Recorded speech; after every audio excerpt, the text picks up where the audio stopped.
Taksonomi sapi perah, Phylum Chordata, kelas Mammalia, ordo Artiodactyla, family Bovidae, subfamily Bovinae, genus Bos, spesies Bostaurus, dan nama binomial Bostaurus. Habitat sapi perah, habitat yang baik, bersih, dan nyaman sangat penting untuk menjaga kesehatan dan produktivitas sapi perah. Seperti kandang sapi, area pemerahan, padang pengembalaan juga harus diperhatikan serta dirawat dengan baik. Oke, selanjutnya ada sistem pencernaan pada sapi. Yang pertama ada mulut. Di sini makanan dikunyah dan dicampur dengan air liur yang mengandung enzim pencernaan awal. Yang kedua ada kerongkongan. Setelah dikunyah, makanan didorong melalui kerongkongan ke dalam rumen. Lambung pertama dari 4 lambung yang dimiliki oleh sapi. Yang ketiga ada rumen.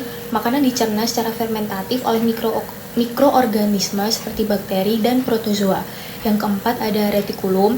Sebagian kecil makanan kemudian dikembalikan ke mulut untuk dikunyah kembali. Makanan yang sudah dikunyah kembali ini kemudian ditelan dan masuk ke retikulum atau lambung kedua. Yang kelima ada omasum atau lambung ketiga. Makanan dicampur dengan enzim dan air juga diubah menjadi bentuk bubur. Selanjutnya ada abomasum. Pencernaan kimiawi terjadi dengan bantuan enzim dan asam lambung. Yang ketujuh ada usus halus. Nutrisi dari makanan diserap ke dalam aliran darah. Yang ke-8 ada usus besar. Air diserap kembali ke dalam tubuh dan sisa makanan dipadatkan menjadi feses. Yang ke-9 ada rektum.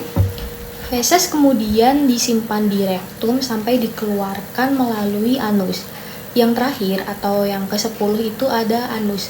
Apa sih anus? Anus adalah lubang di bagian belakang tubuh sapi tempat feses dikeluarkan. Sistem pernapasan pada sapi dimulai saat sapi bernafas. Diafragma berkontraksi dan menarik udara ke dalam paru-paru. Udara mengisi alveoli dan oksigen dari udara yang berdifusi ke dalam darah.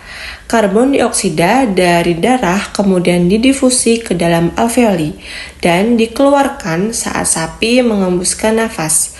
Frekuensi pernapasan sapi bervariasi tergantung pada beberapa faktor, seperti pada usia, aktivitas, suhu lingkungan, dan saat sapi dewasa umumnya bernafas 15-35 kali per menitnya.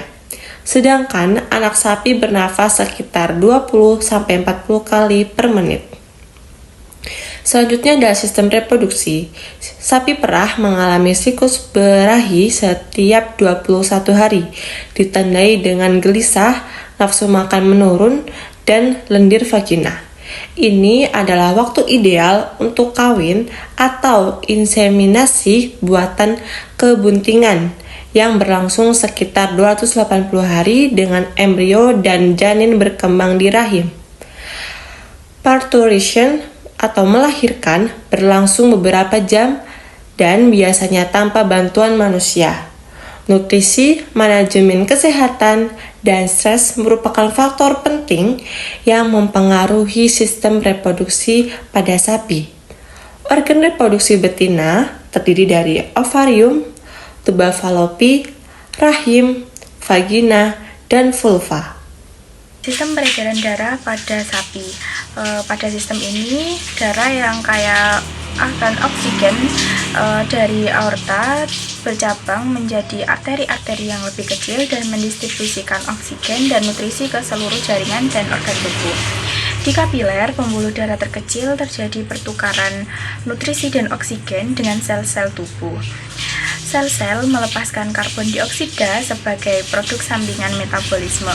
Darah yang kekurangan oksigen atau berwarna biru kehitaman dikumpulkan oleh vena-vena kecil dan dibawa kembali ke jantung melalui vena cava untuk memulai siklus kembali. Yang terakhir ada sistem ekskresi pada sapi perah. Pada sistem ini terdiri dari beberapa organ utama yang bekerja seperti ginjal, kandung kemih, uretra, paru-paru, dan kulit. Sistem ekskresi pada sapi perah sangat penting untuk menjaga kesehatan hewan.